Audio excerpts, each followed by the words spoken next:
কেমন আছো তোমরা সবাই? আশা করি সবাই ভালো আছো, সুস্থ আছো। আর আমরাও ঈশ্বরের আশীর্বাদ, তোমাদের ভালোবাসায় বেশ ভালো আছি। তা শুভ সকাল বন্ধুরা, শুভ সকাল জানিয়ে আজকে আমার ব্লগটা আমি শুরু করছি। আজকে যখন ঘুম থেকে উঠি ঘড়ির কাঁটায় বাজে 6টা, আর এই 6টা থেকে আমি আমার ব্লগটা শুরু করেছি তোমাদেরকে সাথে নিয়ে। দেখো ঘুম থেকে উঠেই আমি ফ্রেশ হয়ে নিলাম, মাথাটা আশ্রিয়ে নিলাম। তারপরে দেখো এই চটটা আমি ভাজ করে নিচ্ছি। এই চটটা কিসের জন্য পেতেছি জানো? রাতে তো প্রচণ্ড গরম পড়ে, খাটে শোয়াই যায় না, ছাদ গরম হয়ে গরমটা নিচে নামে। তার জন্য আমি চটটা বিছিয়ে বিছানা চাদর পেতে নিচেই শুয়ে পড়ি। তারপরে দেখো আমি বাইরে চটটা ভাজ করে, ওদিকে ছেলেও ঘুমাচ্ছে, তা আমি বাইরে বেরিয়ে পড়ছি। ওইখানে চাদরটা কিসের জন্য গুজে রেখে দিই জানো?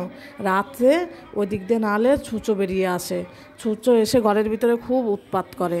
তার জন্য ওই চাদরটা দিয়ে রাখি যাতে ছুঁচোটা না আসতে পারে। প্রত্যেকদিন রাত্রে দিই আর সকালবেলায় খুলে দিই। এদিকে দেখো আমি উঠানটা ঝাড়ু দিয়ে নিলাম, ঝাড়ু দিয়ে পথের ধারটা লেপে নিচ্ছি। পথের ধার লেপে তারপরে দুয়ারে জল ছিটিয়ে দেব। দুয়ারে জল ছিটিয়ে তারপরে বাসি কাপড়টা ছেড়ে কেচে ধুয়ে দেবো।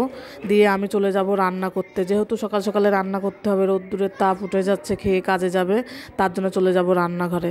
আজকে আমি রান্না করেছিলাম সোয়াবিনের তরকারি আর পটল ভাজা, এইটা দিয়েই আজকের খাওয়া দাওয়া হয়েছে। তারপরে দেখো আমি চা রান্নার পরে চা বসিয়ে দিয়েছিলাম, যেহেতু অত সকালে আমার ভাত খেতে ইচ্ছা করে না, তার জন্য চা বসিয়ে দিয়েছিলাম। চা আমার হয়ে গেছে, চা খাচ্ছে এখন। চায়ের সঙ্গে নিয়েছি আমি 2টো বিস্কুট, টোস্ট বিস্কুট আর মুড়ি। এইটা দিয়ে সকালের টিফিনটা আমি সেরে নিয়েছি। চাটা খেয়ে দেখো চলে এসেছি বিছনা গুছাতে। এসে বিছনাটা আমি গুছিয়ে নিচ্ছি, যেহেতু জানালাটা খুলে দিলাম, নাহলে অন্ধকার পরে ঘরে। জানালাটা খুলে দিয়ে তারপর আমি বিছনাটা গুছিয়ে নেব। আজকে চাদরটা পাল্টে দিলাম, যেহেতু কয়েকদিন 3-4 দিন শোয়া হয়ে গেছে ওই চাদরে। এখন গরমের দিন, 3-4 দিনের বেশি থাকাও যায় না। ওই চাদরটা তুলে এই কাঁচা চাদর আমি পেতে দিলাম। এদিকে দেখো আমি কাজে বসে পড়েছি। ভালোই বেলা হয়ে গেছে, 9:30-10টা বেজে গেছে, তার জন্য আমি বসে পড়েছি। প্রথমে পানটা কুচিয়ে দেখো এখন পান বসাতে বসে পড়লাম। এটা চলবে আমার দুপুর পর্যন্ত। পান বসিয়ে তারপরে দেখো এখন ঝালতে বসে পড়েছি। কয়েকদিন ধরে তো খুবই গরম পড়ছে, আর এই গরমের ভিতরে এই কাজ করতে খুবই অসুবিধা হয়, যেহেতু আগুনের হিটটা লাগে, তার জন্য গরম বেশি লাগে।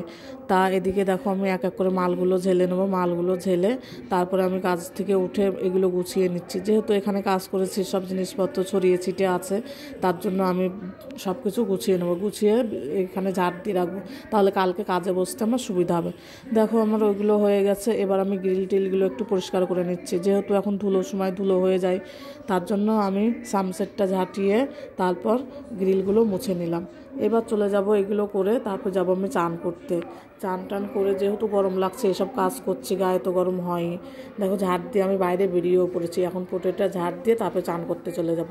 ইতিমধ্যে আমার চান দেখো হয়েও গেছে। আজকে চান করতে ভালোই বেলা চলে গেছিলো। চান করে উঠেই সন্ধ্যা দিয়েছি। এদিকে দেখো চান হয়ে গেছে, আমি এবার মাথাটা আশ্রিয়ে সিঁদুর পরে নিচ্ছি। তাই এটুক করেই আমি যাব সন্ধ্যা দিতে। দেখো চুলটা পুরো ভেজা আমার, যেহেতু শ্যাম্পু করেছি গরমের দিন। শ্যাম্পু না করলেও 2-4 দিন গেলে শ্যাম্পু না করলেও ভালো লাগে না। তাকে যেই সন্ধ্যা দিতে গেছি তখনই কারেন্ট চলে গেছিলো। তা দেখো রান্না আমার হয়েও গেছে। আলু সেদ্ধ দিয়েছি, ডাল সেদ্ধ করেছি, আর মাছের ডিম এনেছিল সেটা ভেজেছি। তার মধ্যে উচ্ছেও ভাতে দিয়েছিলাম একটা। তা এগুলো দিয়ে রাত্রের খাবার আমাদের হয়ে গেছে। ওইটি আমি এখানেই শেষ করছি, আসছি আগামী।